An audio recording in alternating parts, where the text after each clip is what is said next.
हम भोजपुरी गायक दयानंद सोनी आज एगो भोलेनाथ के शादी के गीत लेके आयल बानी। एमे जौन भी टूटी हुई आप लोग क्षमा करब। साथ में हमारा संगत करतनी बड़ भैया एहसान अली और हने छोट भाई सद्दाम अली जी।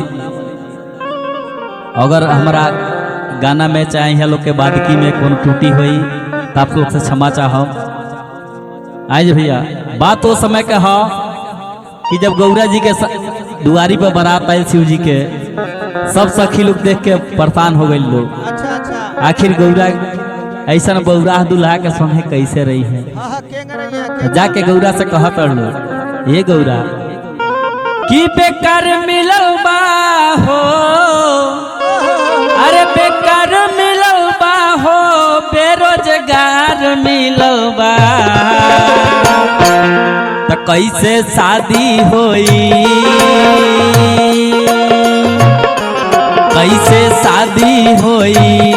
गौरा तहार होई, दूल्हा बेकार मिलल बा, कैसे शादी होई, गौरा तहार होई, दूल्हा बेकार मिलल बा, बेकार मिलल बा हो, बेकार मिलल बा हो, बेरोजगार मिलल बा, बेकार मिलल बा हो, बेकार मिलल बा हो, बेरोजगार मिलल बा, कैसे शादी होई हो, कैसे शादी होई, गौरा तहार होई, दूल्हा बेकार मिलल बा, कैसे शादी होई, गौरा तहार होई, दूल्हा बेकार मिलल बा।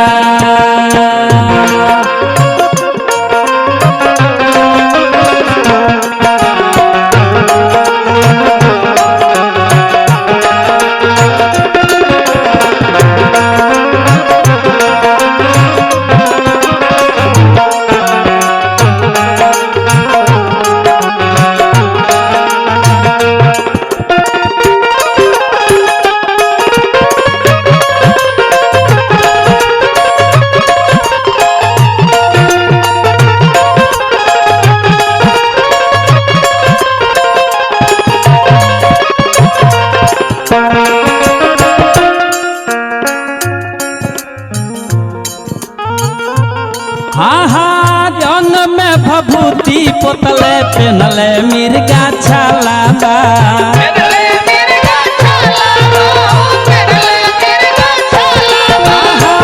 गोटली में सपवन के लटकल एकरा माला बा,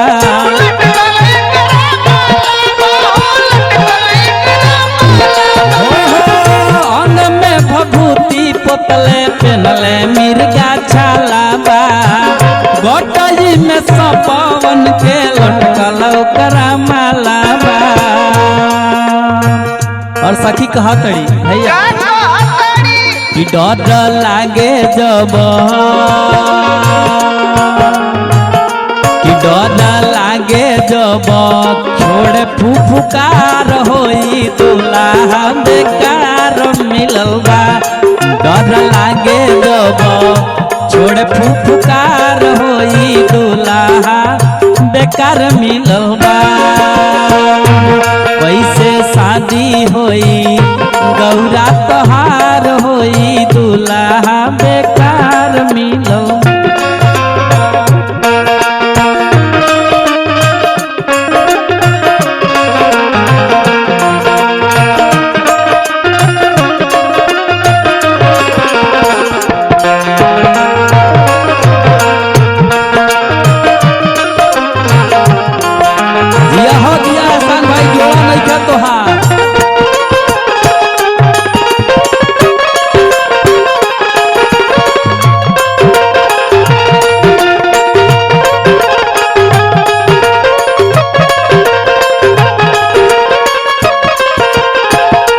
और सखी लोग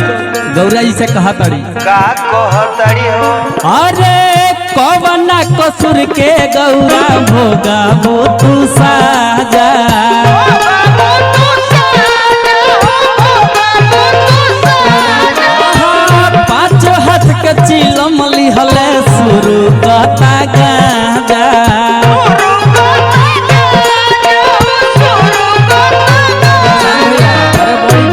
हो सखी कहा तड़ी आखिर कवना कसूर के गौरा भोगा तू साजा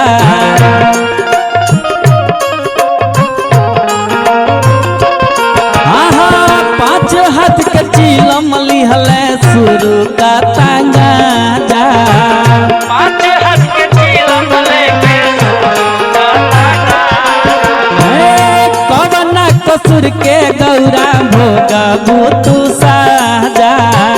पांच हाथ के चिलम लिहले शुरू का तांगा जा कि धुआं छोड़े जब अरे बाप रे कि धुआं छोड़े जब हो जाला अन्हार होई दूल्हा बेकार मिलवा धुआं छोड़े जब हो जाला अन्हार होई दूल्हा बेकार मिलवा कैसे शादी होई गौरा तहार होई दूल्हा बेकार मिलवा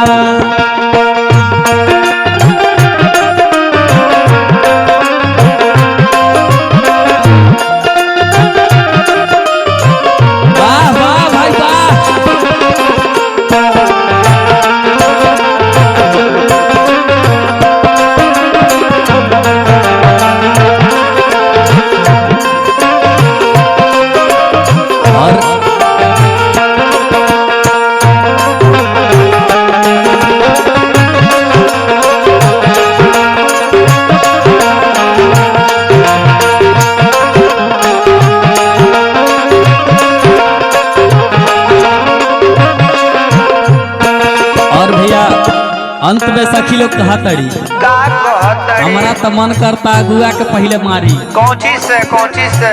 तो गौरा जी के शादी में अगुआ नारद बाबा रहले हाँ तो कहा तड़ी सखी कैसे कहतड़ी गीत के भाव भैया अरे मन करे नारद के पूछ दी लोला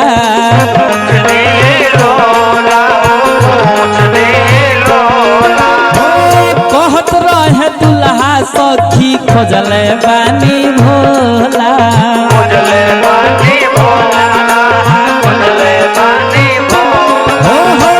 मन कर नारद के कूच दी लोला